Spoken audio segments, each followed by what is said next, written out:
दर्शकों को इस वक्त ये भी जरूर बता देते हैं कि मुख्तार अंसारी की मौत तो हो चुकी है, लेकिन मौत से पहले क्या कुछ हुआ टाइमलाइन के साथ हम आपको ग्राफिक्स के जरिए अब समझाने जा रहे हैं। चूंकि बताया ही गया कि दिल का दौरा पड़ा। अब देखिए, रात 8:25 का वो वक्त था जब जेल में ही मुख्तार अंसारी की तबीयत बिगड़ जाती है। ये खबर सामने आई। सीने में दर्द की शिकायत उन्हें यहां पर हो रही है। ये जैसे ही पता चला उन्हें, उसके बाद अस्पताल ले जाने की जो प्रक्रिया है उसको शुरू करवाया गया। 8:30 पर बांदा मेडिकल कॉलेज में ही मुख्तार अंसारी को भर्ती करा दिया गया, यानी कि ठीक 5 मिनट के बाद वो अस्पताल पहुंच गए। रात 9 बजे 9 डॉक्टर्स की निगरानी में उनका इलाज यहां पर चल रहा था।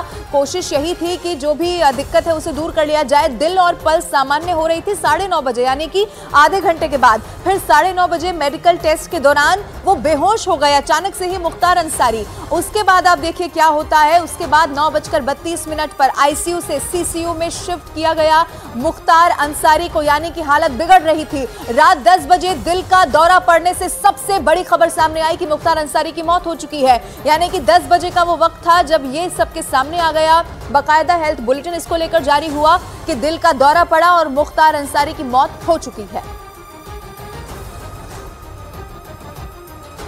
और अब मुख्तार की मौत के बाद सीएम योगी आदित्यनाथ ने अपने आवास पर एक बड़ी बैठक बुलाई, जिसमें अधिकारियों को मुख्यमंत्री योगी आदित्यनाथ ने कड़े निर्देश दिए हैं।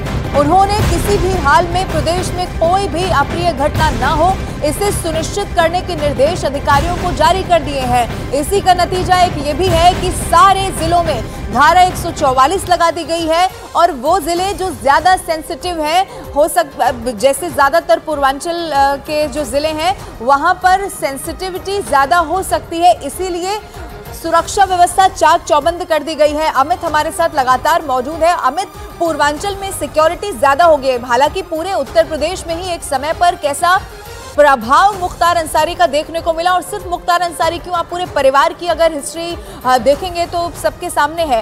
तो मुख्तार अंसारी का चूंकि पूर्वांचल से ज्यादा हमने देखा कि प्रभाव वहां पर रहा, तो पूर्वांचल में क्या बाकी इलाकों से ज्यादा सख्ती कर दी गई होगी? सुरक्षा के लिहाज से क्या अपडेट आपके पास है, और फिर आगे अब क्या होना है ये भी जरा टाइमलाइन के साथ बताइए हमें।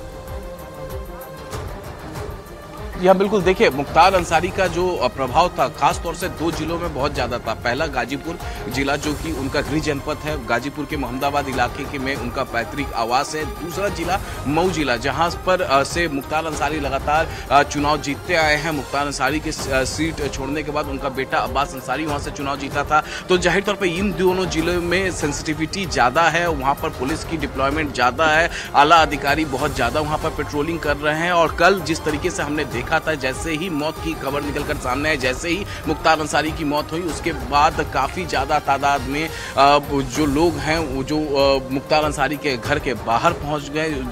और उसके बाद मुख्तार अंसारी के जो भतीजे हैं उन्हें बाहर आकर अपील करना पड़ा कि आप लोग अपने घरों पे जाइए।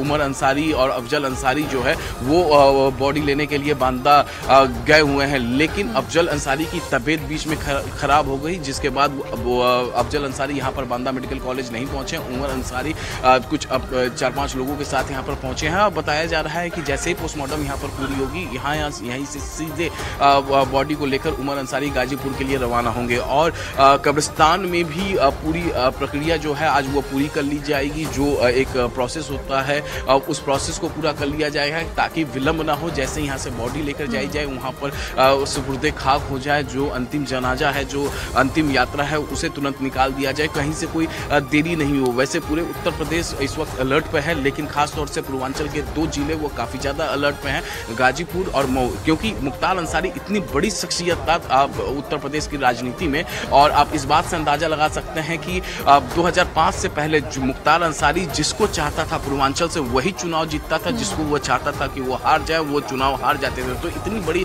शख्सियत थी, तो जाहिर तौर पर उसके अपने समर्थक होंगे, उसका अपना एक फैन फॉलोइंग होगा। अंसारी परिवार का दबदबा हम देखिए, अफजल अंसारी, मुख्तार अंसारी के भाई, वो मौजूदा सांसद हैं इस वक्त गाजीपुर से। अफजल अंसारी मौजूदा समाजवादी पार्टी के प्रत्याशी हैं गाजीपुर से। इसके अलावा उनका एक और भाई विधायक रह चुके हैं। तो जाहिर तौर पे अंसारी परिवार का दबदबा जो है पूर्वांचल में हमेशा से रहा है, लेकिन 2 जिले गाजीपुर और मऊ में ये दबदबा काफी बहुत ही ज्यादा था। वहाँ से जिसे चाहते थे वही सांसद। राजनीति की आपने बात की, राजनीतिक असर ही था जब हमने देखा कि अपने गढ़ वाली जो सीट थी जब किसी और के खाते में जाती हुई दिखी तो फिर क्या हुआ पूरे उत्तर प्रदेश ने देखा। बने रहिएगा अमित हमारे साथ, मैं लौटूंगी आपके पास। लेकिन मुख्तार अंसारी की मौत पर सियासत भी अब जबरदस्त शुरू हो चुकी है। कांग्रेस हो, समाजवादी पार्टी हो या तमाम राजनीतिक दल हो, मुख्तार अंसारी की मौत पर सवाल उठाते हुए दिखे हैं। कांग्रेस ने मुख्तार अंसारी की मौत की जांच की बात कही और आरोप ये लगाया कि धीमा जहर दिए जाने के आरोप की भी जांच होनी चाहिए। जिस तरीके से आरोपी मुख्तार अंसारी की जेल में मौत हुई है वो उत्तर प्रदेश की भारतीय जनता पार्टी की सरकार पर गंभीर प्रश्न खड़े करती है। इससे पहले एक आरोपी मुन्ना बजरंगी जेल में ठोक दिया जाता है। तमाम आरोपी अस्पताल जाते वक्त हत्यारे अपराधी उनको खुलेआम मार के चले जाते हैं। कोई अपराधी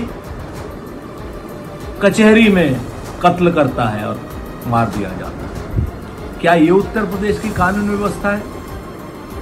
इस तरीके से शासन प्रशासन चलेगा? इस तरीके से जेलें चलेंगी? मुख्तार अंसारी ने कुछ दिन पहले आरोप लगाया था कि उन्हें धीमा जहर दिया जा रहा है और आज प्रशासन बता रहा है कि उनकी दिल का दौरा पड़ने से मौत हो गई। इसकी उच्च स्तरीय जांच होनी चाहिए।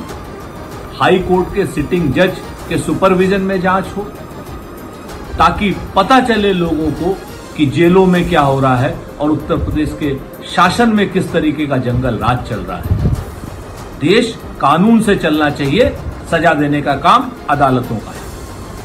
और राजनीति में मुख्तार परिवार का बहुत दबदबा रहा है। उत्तर प्रदेश के पूर्वांचल के कई जिले ऐसे हैं जहां पर मुख्तार परिवार की जबरदस्त धमक रही है। अब चलिए आपको ग्राफिक्स के जरिए बताते हैं कि मुख्तार अंसारी के परिवार के कौन कौन से लोग राजनीति से जुड़े हुए हैं और उनका प्रभाव वहां पर कैसा देखा जाता रहा है। ये सब कुछ आपको ग्राफिक्स के जरिए हम समझाने की कोशिश करते हैं। मुख्तार अहमद अंसारी, आप देखिए 1926 से 27 तक, सबसे पहले इनका इतिहास जानिए कि कांग्रेस के अध्यक्ष के तौर पर वो यहाँ पर आते हैं। अब उनके बेटे, यानी कि आप अगर ऐसे देखेंगे तो उनके 3 बेटे, यहाँ से उनकी क्या यहाँ पर जो बैकग्राउंड है वो रहता है।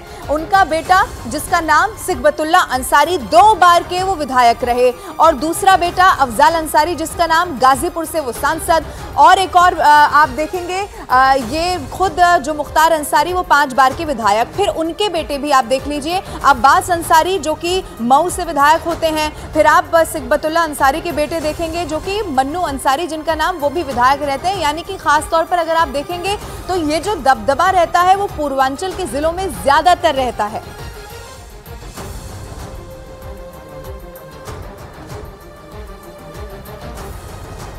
अमित हमारे साथ लाइव जुड़ चुके हैं, अमित का रुख कर लेते हैं। अमित, उस राजनीति में परिवार का बैकग्राउंड कैसा रहा है और खास तौर पर पूर्वांचल में कैसा दबदबा रहा है, ये अभी अभी हमने दर्शकों को दिखाया। लेकिन अमित, ये भी बड़े ताज्जुब की बात है कि अभी भी मुख्तार अंसारी चाहे जेल में थे इस मौत से पहले, लेकिन जो वो मामले जिसमें 2 बार उम्र कैद की सजा होती है, लेकिन अभी भी कई सारे 50 से लगभग ज्यादा ऐसे मामले बताए जाते हैं जिन पर कोई फैसला ही नहीं हुआ। यानी कि अगर देखा जाए तो एक लंबी चौड़ी फहरिस्त अपराध की दुनिया की रही है मुख्तार अंसारी की खास तौर पर। जी हाँ, बिल्कुल। देखिए, केवल 8 मामलों में मुख्तार अंसारी को सजा हुई है और कुल उन पर 61 FIR दर्ज थे, 61 मुकदमे थे। 8 मामलों में ही केवल FIR हुई है, तो यानी 53 मामलों में अभी भी उन पर ट्रायल चल रहा था, सजा होनी बाकी थी। 2 मामलों में उम्र कैद की सजा हुई, 1 में 7 साल की सजा हुई। इतनी लेट क्यों सजा हुई, अब इस बारे में गौर करने की बात है। 2017 में जब योगी आदित्यनाथ सूबे के मुख्यमंत्री बने, उसके बाद से ही नकेल कसना माफियाओं पर शुरू हुआ और उसके बाद किस तरीके से पंजाब जेल से हमने देखा कि मुख्तार अंसारी को लेकर उत्तर प्रदेश के जेलों में शिफ्ट किया गया और उसके बाद से जो कोर्ट में की जो कार्रवाई थी उस पर काफ़ी ज़्यादा सख्त हुए मुख्यमंत्री योगी आदित्यनाथ, क्योंकि माफियाओं पर लगातार कार्रवाई करने की वो बात कहे थे चुनावों के दौरान 2017 के विधानसभा चुनाव में जिसमें वो जीत के आए थे। और ठीक है, अमित, आप बने रहिएगा हमारे साथ, मैं लौटूंगी आपके पास।